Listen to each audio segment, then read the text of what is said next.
YouTube doesn't tell you when my new videos are out unless you click that notification button and you're subscribed, so be sure to do that. And please, click the like button, guys, to keep this channel growing. Thank you. Mythical creatures can be more than just a myth. After all, far before the internet, gorillas were considered to be mysterious and vicious creatures of a faraway land. It wasn't until 1902 that mountain gorillas were officially identified. So, what else could be out there? You're watching Darkness Prevails, the best place to share your creepy stories with the world, because this world is a strange one. Today we'll be sharing 5 allegedly real sightings of mythical creatures. Creatures that form legends and are often supernatural in nature. Despite this, people still see them and experience them, so they're not as mythical as you think. If you want to be in a future video like this one, you can send me your stories at darknessprevails.org/submit.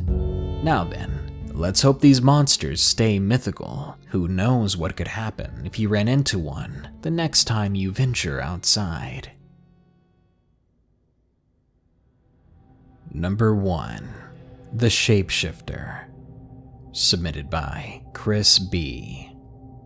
Every culture has its own shapeshifter, from the Navajo skinwalkers to the German werewolf. It has been believed for ages that people could change into things, or things could change into people. The following story from Chris is one all too real experience with such a creature.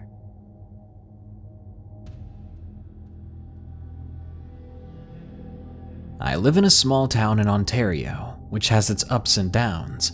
I was about 15 years old when this encounter took place, and to this day, it lingers in my mind. Living in a place like Toronto, it generally feels pretty safe. Specifically, where I lived, there wasn't a lot of law breaking, and my family knew almost everyone around us, so there was a lot of trust abound. My house is located at the edge of my neighborhood, and across from my house is a small park. Behind that small park is a field that has a number of hills and a forest behind it. It is really quite beautiful, especially during the summer and fall. Canada is generally cold, but I'm an outdoorsy kid when the chance arises. Most of my time is spent playing video games in my room, but I'd rather be taking walks in the forest out back. It was a Tuesday afternoon, which turned out mild and cloudy. Having grown up in British Columbia, I absolutely adored the rain and thunderstorms. I took the time to put on a hoodie and joggers, then I went out for a walk. I set course for the woods, me being the adventurous type. Keep in mind, this forest is quite dense, and it wasn't too big. As I approached the edge of the forest, I felt raindrops. And soon the downpour came, and it was picking up fast. I entered the dense tree line, and I made my way through the woods. I'm no stranger to these woods.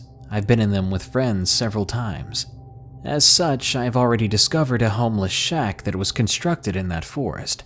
It had an old mattress, a makeshift bed, and even some torn-up clothes hanging from wires that were strung across the roof. The shack had been long abandoned. No one had inhabited it for a long time, or even touched it, except for us. I thought it'd be pretty fun to take shelter from the rain in that little structure, as I love feeling cozy and being in the great outdoors, rain or shine. I ran inside the shack and listened to the sound of the rain tapping against the wooden boards.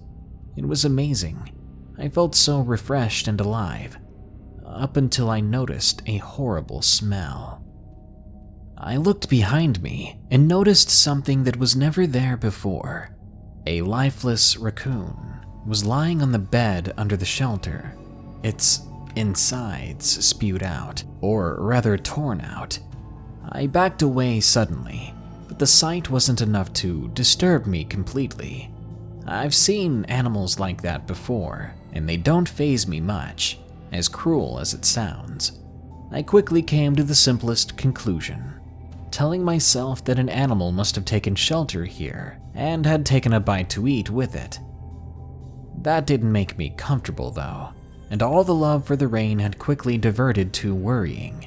Whatever larger animal that did this may be back soon, as its leftovers looked fresh. I took in the sight and smell of the pouring rain and luscious trees, then prepared myself to leave, when a sudden noise startled me. Over the pattering of the rain, a new sound came from behind the shack. I heard twigs and branches snapping underfoot. The footsteps sounded like a large man walking across the foliage. The shack was small and compact, basically one big room, meaning there was no room to hide. So with some quick thinking, I ran out into the forest ahead of me, trying to make the least amount of noise possible. I didn't hide or inspect the culprit, because I was too afraid of the unknown, so I just kept running. I was halfway across the field when I finally looked back. I honestly didn't expect to see anything, but I ended up seeing a tall, looming figure standing by the tree line. It scared me big time. From my quick glance, I could tell that he was huge, or it was huge. I'd say easily over 6.5 feet tall, with long, slim arms and legs, and the most bizarre and dark-looking eyes that made me think that they didn't have eyes at all, just sockets. I kept running, tears flowing and flying from my eyes. I remember tripping once, my foot being caught on some overgrowth in the field area. That was the moment I thought I was going to be ended. I managed to pick myself back up and carry myself to my house. I slammed the door open and shut and locked it. I closed the windows, lowered the blinds, even though it was broad daylight and my blinds were very thin. I started to cry on the couch. My mom, worried overhearing this, came over to me. I decided to tell her that I had ruined some of my clothing that I loved from the rain, because I slipped on some mud and fell on the ground. My parents did spoil me, always treated me like a child, even though I was 15. My mom would never turn me down for crying over something like ruined clothing. I thought whatever I saw was just some sort of nightmare illusion, and I knew I wasn't going to sleep well that night. The experience didn't end there, though, as what happened next tops everything and anything I would have seen in that forest. I was on my computer, playing games with some friends, just trying to forget about the experience. My mom was out at work and had been for a while. She usually came home around dinner time and makes dinner while I, you guessed it, played more video games. I was playing on my computer when I heard the noises downstairs. Noises that sounded like footsteps and things moving around. I assumed it was around dinner time that my mother had come home and was making dinner. After a few minutes, I heard a call from downstairs.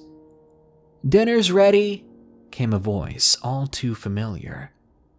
But something in my gut kept nagging me, telling me not to go downstairs. And I swear, the same feeling rushes over me every time I recall this experience.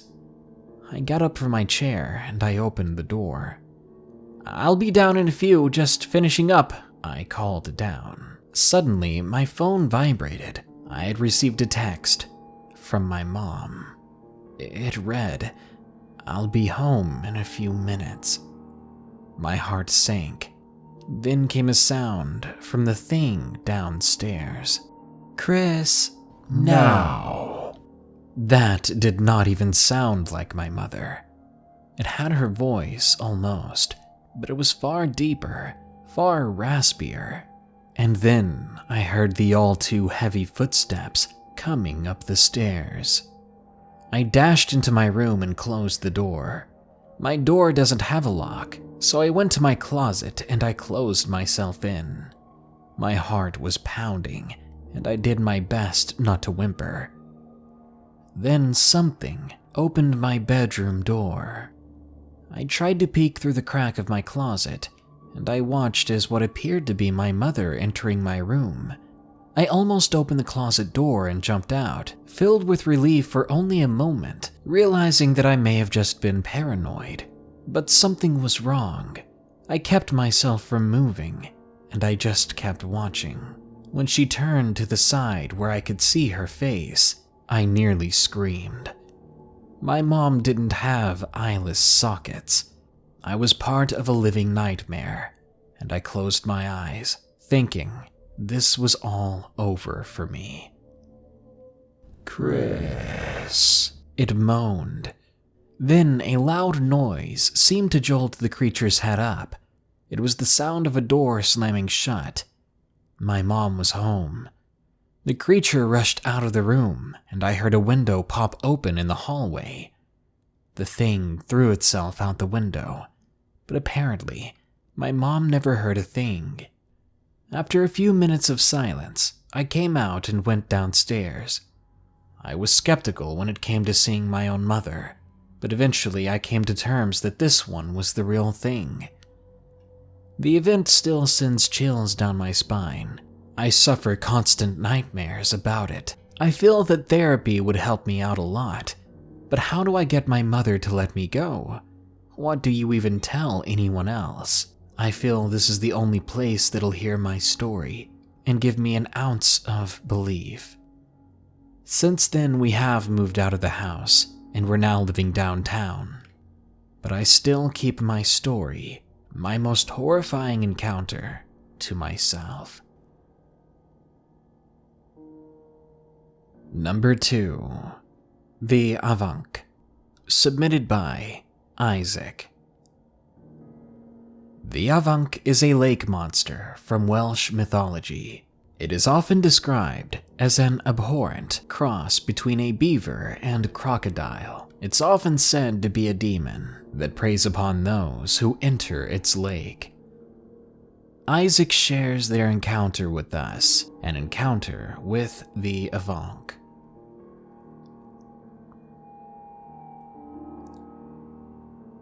I live in Wales, which is in the UK. Now, in Wales, there aren't a whole lot of these monster sightings or anything like that. So when I had this experience, I was horrified and surprised.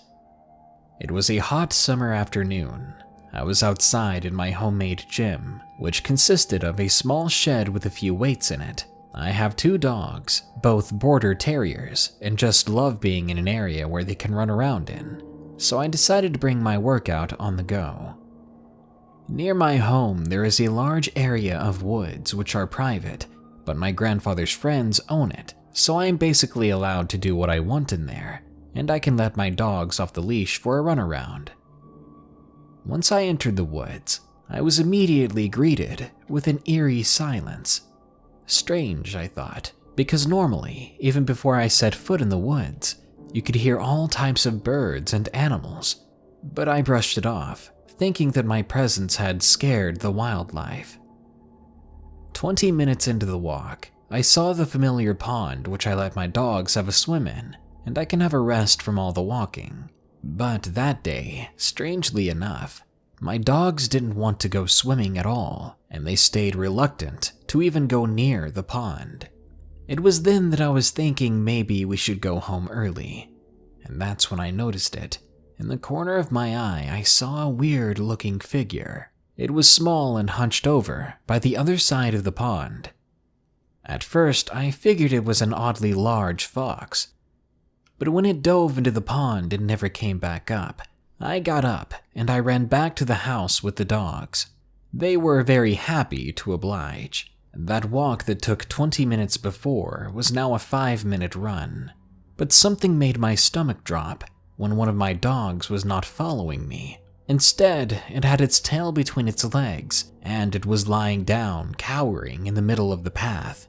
I had to run back and pick her up to make her go, but when I reached her, I looked back to see where I just ran from, and that's where I once again saw the creature.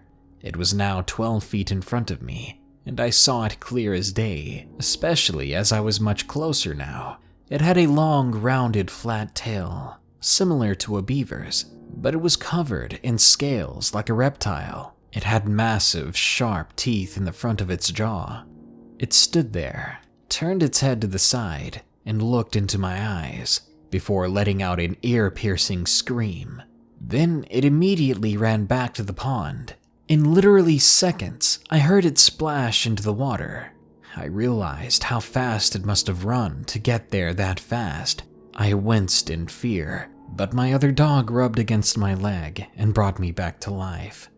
I carried them both back to my house, running all the way.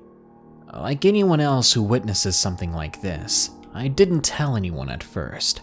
It was a couple of months later when at a family party, when I was talking to my grandmother. We were discussing Welsh folktales when she brought up the Afanc, a crocodile/beaver creature, which was the perfect example to describe what I saw out there. The only thing that didn't make sense to me is that Afancs are usually in lakes and not ponds. I told her of my experience, and she told me it was best to not go back in those woods. These days I warn any and all travelers who wish to walk through Wales' beautiful landscapes to be careful, because you never know who or what is following you. Number 3. The Jersey Devil, submitted by Kelly. The Jersey Devil is a demonic legendary creature that was born in the Pine Barrens and is said to be a child of Satan himself. It has wings, hooves, and the look of a goat and horse mixed, but it still has the sharp teeth to make you wary if you ever find yourself near or in the Pine Barrens. Kelly shares their story with us of when they encountered the Jersey Devil. I live in southern New Jersey in a very small town located near the Pine Barrens. This stretch of woods is a famous area and is said to be the home of the Jersey Devil. I'm sure you're wondering why that area is named the Pine Barrens. For lack of a better description, it's because all that grows there is pine trees and almost nothing else. There's a lot of weirdness that goes on in New Jersey, which you can read about on the site Weird New Jersey if you're interested in that. But that's not what this story's about. This one's about my encounter with the Jersey Devil. My friend, let's call him Dan, lived in a house in a section of the Pine Barrens that backs up into my town. There's not many houses out there, and it's extremely dark at night. There were 5 of us there that night, including me, Dan, Ken, Natasha, and Amelia. We were in high school together, and as we often did, we sat in the old van parked outside Dan's house. You know the kind. The creepy windowless ones people associate with creeps. It wasn't a functioning vehicle, so us being the typical kids, we would go outside and hotbox the van as we smoked. We were out there for about an hour or so, when Ken had to use the bathroom, so he stepped outside, then shut the door behind him. But only about 2 minutes later, we hear him banging on the van door, shouting and screaming, Guys, let me in!" So we let him inside. He slammed the door quickly behind him. We were all laughing at him in our state, and asked, "What the heck, man? What's the deal?" He was trembling and as pale as a ghost. We stopped laughing when we finally realized that he wasn't joking around. There's something out there, man." After he said that, we began hearing a long scratching sound. It began at the back of the van and went all the way to the front, as if someone was keying the van with a set of long claws. We all went silent, cupping our hands over our mouths to cover the sounds of our breathing. Then I heard the most terrifying noise I'd ever heard in my life, a very loud, high-pitched screech that could never come from any person. Then the van began to shake violently, as if this thing was trying to push it over. My friend Natasha started whimpering in the back, mouthing the phrase, "This is it for us. This is how it ends, right here." I put my finger to my lip to shush her, and Amelia held her tight to try to calm her. It went silent for a moment.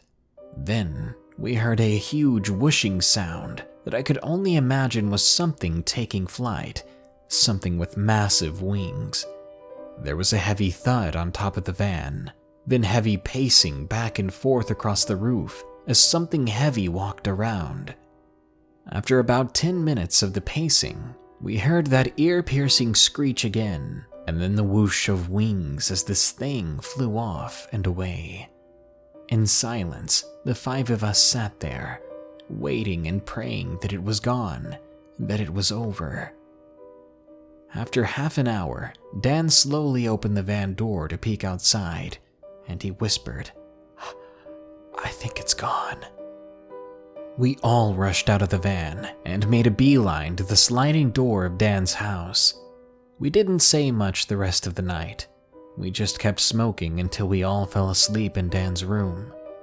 Dan and Kin were on the floor with me, Natasha and Amelia on the bed.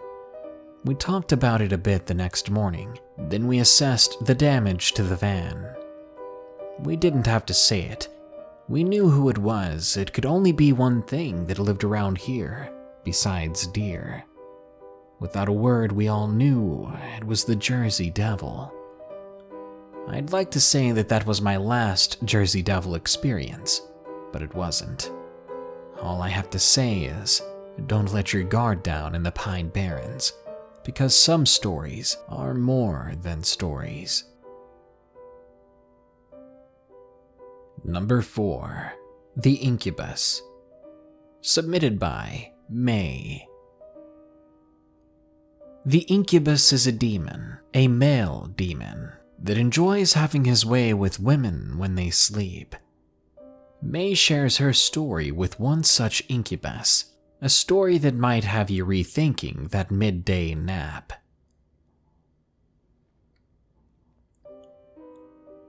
In all honesty, I'm a rather intuitive person. I believe mostly in science, but ever since I was young, I've been told I have an uncanny ability to sense things which go unnoticed by others, be it real feelings of those around me trying to hide them, or completely unknown occurrences in the world. My mother herself had always had an interest in the paranormal, and this has spread to me. And while I do my best to always deduce any possible idea that what I've experienced is anything but paranormal, I've had a few encounters which have left me both scared and intrigued, wanting to delve further into the world of monsters. After being awake probably close to 55 hours, I had decided to at least try and lie down. I drew the heavy dark curtains over the windows to keep my room dark, and I laid in my bed, not expecting to actually fall asleep. With all the electronics out of my room to try and keep from disturbing me, I eventually drifted off into a light slumber. At this point, I recall feeling as though I was being caressed. A gentle touch against my side, a short distance below my chest, and also as though someone was running their fingers through my hair in a comforting manner. At this time in my life, I was single. No one else in the rather large house but me, and none of my dogs had barked, so there couldn't possibly have been a break-in.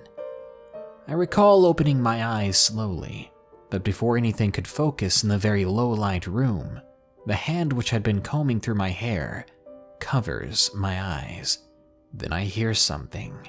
Hush. I felt compelled to listen to this being. The caress against my side began again, more sensual. This was odd for me, having never actually been with a partner. I could only move a bit, feeling as though my body were being caged by someone else's.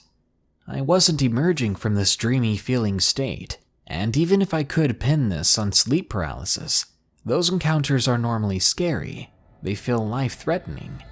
And while this being above me felt like they could be dangerous, I couldn't help but feel that they didn't want to hurt me, as though the danger would be reserved for anyone who tried to stop the encounter, which wasn't about to be me.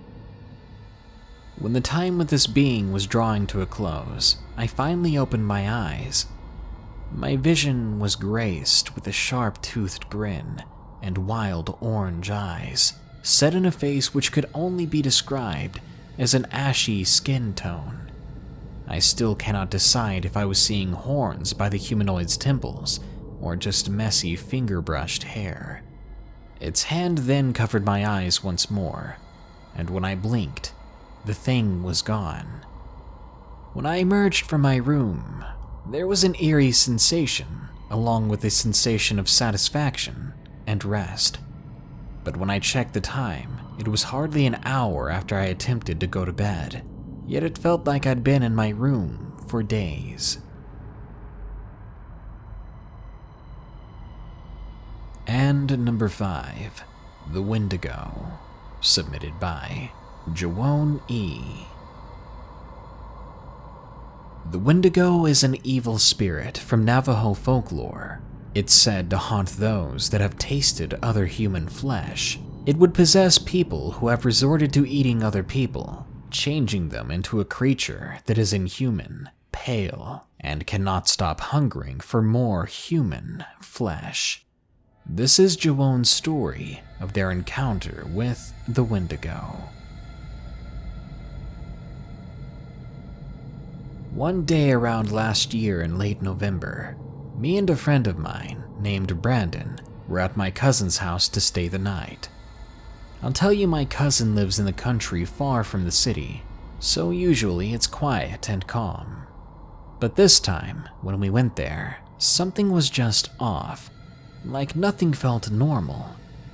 I thought I was just overreacting, so I kept it to myself. Me and Brandon unpacked our things and we started talking and joking with my cousin. We were having an all-around great time. We joked and played a lot, and I didn't even know how much time had passed. All I knew is that it was late. We all got tired at one point, and our joking came to a stop as it was time to go to sleep. My cousin went to his room while me and Brandon shared the living room. As I was sleeping, I was awakened by a loud bang on the window. It was around 2:40 in the morning when I checked my phone, and I was wondering who would be banging on the window at this time of night, this far out in the country. Then I thought maybe Brandon and my cousin were trying to play a prank on me. I sat up and I looked over, and Brandon was on the other couch sleeping. I crept in my cousin's room and looked, but he also was asleep. I went back into the living room and laid down. About 10 minutes had passed before I heard another loud bang, and I was wondering how my cousin and Brandon didn't get jolted awake from this noise like I had. This time I got up and walked towards the window. The window was about 7 feet up, so I had to grab a step stool. Something in me told me not to, but I opened the blinds anyway, and what I saw chilled me to my very core. I felt as though I couldn't move as I stared at it. The creature was maybe 9 feet tall, its skin pale and limbs extremely skinny, and hands that ended with long, sharp claws. But the thing that made me terrified the most of it was that it was staring right back at me, with a non-human face, dark eyes. I wanted to scream, but I managed to hold it back, and for what felt like forever the thing looked at me, then ran away on all fours, screaming like some sort of inhuman madman. After the creature was out of sight, I quickly woke up my cousin and Brandon and told them what had happened. We all stayed up for about an hour, and my cousin calmed me before returning to sleep. Time passed as we all woke up. I told my cousin I had to go, and that I could not stay after seeing something like that. He tried to get me to stay, but I said no. Then he said to me, "I understand." So as me and Brandon packed our things and headed to the car, I could see a silhouette of something tall standing at the tree line.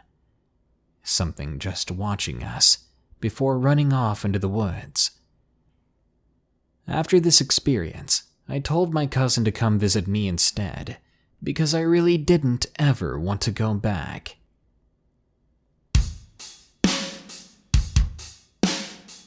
Humans of every culture have creatures in their legends, and they get there for a reason. Because people are actually seeing and experiencing things, and they're trying their best to explain what they experienced, what they saw, or what causes certain events. So maybe some of these creatures aren't as scary as they actually were in the stories, but there definitely was some sort of odd creature causing some havoc. Who knows, maybe the next time you explore around outside, you'll meet your own mythical creature and have your very own nightmares. Good night. Be sure to like, share, comment, and subscribe if you enjoyed the video. And don't forget, you can send me your creepy true stories at darknessprevails.org/submit. If you want to support my channel further, think about donating $1 a month at patreon.com/darknessprevails, and you could get your name in the credits. Or you could go to morbidmonsters.com and order some Darkness Prevails merchandise. If you don't have any cash, like me all the time, you can get on the Google Play Store and get my free app Spooked that has all these stories including videos and text in one place. Now then, as usual, here are my 5 favorite early comments from the previous full video about night shift stories. Madison Eastridge says, "Hey Darkness, look behind you, there's someone there." Yeah, it's my fat overweight chihuahua who sounds like a lawnmower when she sleeps. Adriana Sanchez says, "I'm starting my first job soon and I'm not looking forward to the night shifts. Hey, I think it'd be fun. I've always wanted to work the night shift because I'm one of those weirdos who wants some scary stories of my own." Lazy Swirl says, "My sister just working at Del Taco is already a nightmare." Well hey, at least you might get some free tacos out of the deal. BPSCPS Rap says, "When you have to make a clever comment so Darkness will like it, but you can't think of anything to submit to the Dark Lord, so you just start typing this. Well, you referred to me as the Dark Lord, so your brown nosing has won you favor." Joey vs. Horror says, "I'm here to drink Mountain Dew and hear scary stories, but I'm all out of Mountain Dew." This makes me want to send you some bubblegum and Mountain Dew, and maybe some new boots for the butt kicking. Anyways guys, that's it for this video. I really hope you enjoyed it. Thanks to everyone who submitted their stories, and an extra big thanks to the patrons here in the credits who continue to donate and support my channel. Until next time, stay safe out there and stay creepy.